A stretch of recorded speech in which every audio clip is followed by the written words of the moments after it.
Hi, I'm videotaping Sonny here at the Little River Canyon on June the 10th, 2023. And I simply want to say that I want Sonny to just say something for us. And I'd like to add the fact that, Sonny, ain't much change down here in the South. It's Klan country. They're just killing white folks for money now. True. Go ahead and take it away. Well, just like, the chief just said, here in the South, the Ku Klux Klan, everybody thinks they're gone. No, they're not. They don't wear their white sheets and stuff anymore. They dress normal, trying to disguise what they're doing. Black gowns. Black gowns, I said, You get what black gowns means, what, Sonny? Death's what it is in black people. Well, look, I refer to judicial robes when they're signed, they drop the white. Good point. See good that? Point, good point. Yeah, I didn't see that. I mean, when they're signing an illegal $5 million extortion scheme against an innocent American white female, why? Why would they do it, Sonny? They're thieves. That's all you can say about them. Just get to the point. Don't beat around it. They're thieves. They want what they can't have, and they're going to try to get it any way they can. They want something for nothing. That's it. That's it, brother. That is it. But like I was talking about the Ku Klux Klan, I wouldn't say that they don't know about Miss Eugene, what's going on, thanks to the sheriff and the vice president of the bank. Because how many people does the sheriff come in contact with? Drinking that moonshine, homemade he ain't supposed to have, but he does. Which, I mean, it's dangerous for Miss Eugene. She's 83 years old. Who has she ever hurt? That's their intention. They have threatened her life. They've tampered with her car. Mm-hmm. Ask her. They've tampered with the braking system on her car and mine in the exact same fashion. They're pulling all the tricks, just like they did in the Ku Klux Klan era.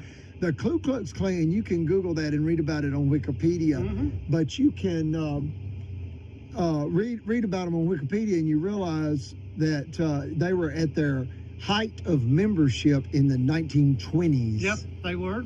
Now here they are back again. And what they were, they're just a collective force of evil.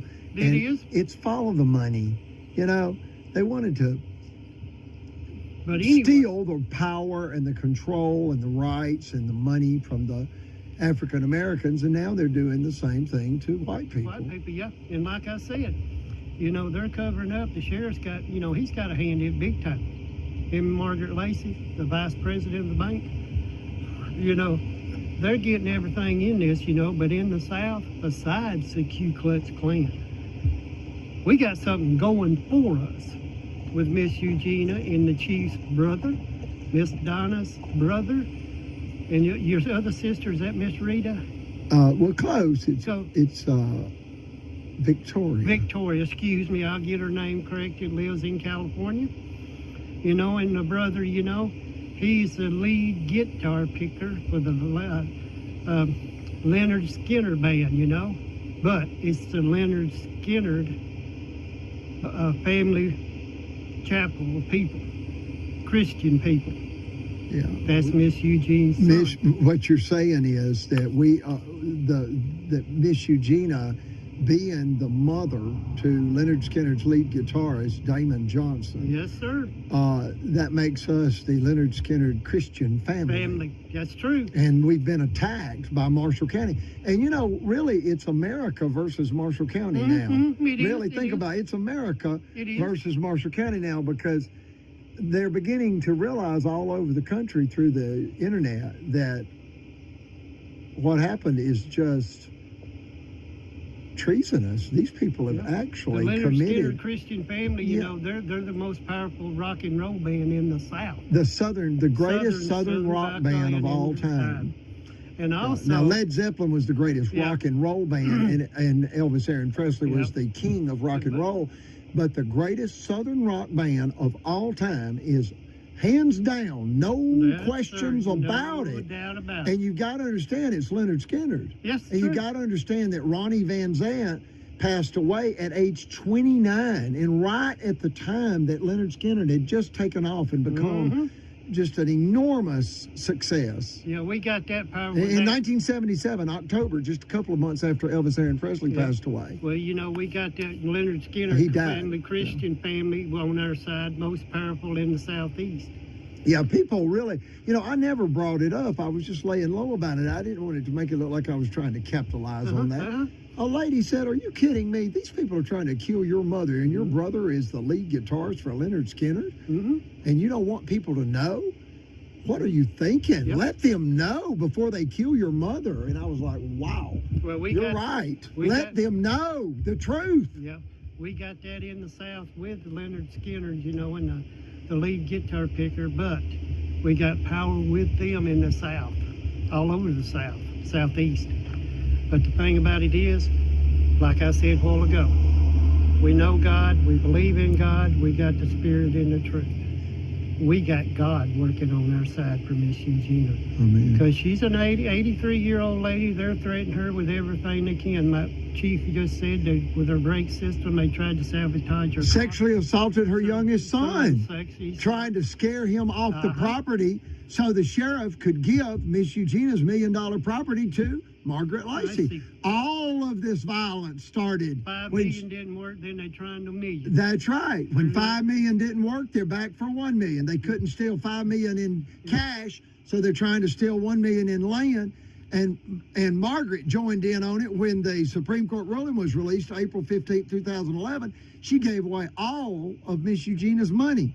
And what happened is, right before the sheriff was elected, he went down there and asked Margaret, what's the deal with this $40,000? I mean, Miss Eugenia ended up with zero restitution after the attorney for the county, the district attorney, Steve Marshall, said that she would get justice.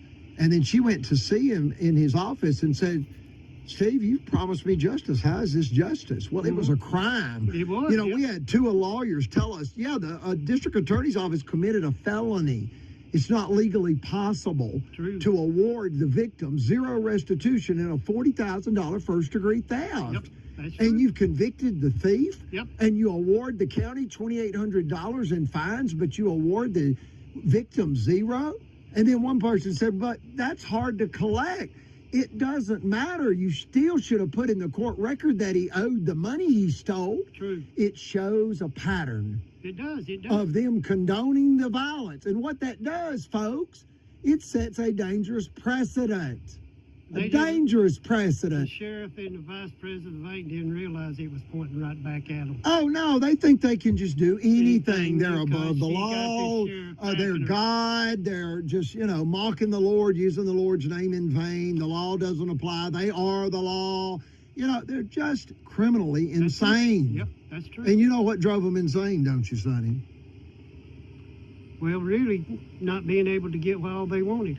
The $5 million Supreme Court ruling drove them collectively. Stopped them, squeezed them. Yeah, I mean, they were rebuked and caught and then exposed. And look, that Supreme Court ruling, it went to every judge and every lawyer throughout Alabama. Do you understand that?